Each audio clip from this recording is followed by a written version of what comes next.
কক্সবাজারের রামু উপজেলার মরিচা সড়কের শিকলঘাট এলাকায় বাঁকখালী নদীর উপর নির্মিত পুরাতন ব্রিজটি এখন মরণ ফাঁদে পরিণত হয়েছে। দীর্ঘদিনের পুরনো এই ব্রিজের লোহার পাটাতন ভেঙে গিয়ে সৃষ্টি হয়েছে বড় বড় গর্ত।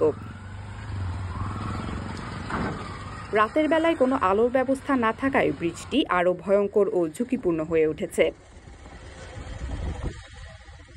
প্রতিদিন শত শত যানবাহন এই ব্রিজ দিয়ে চলাচল করে।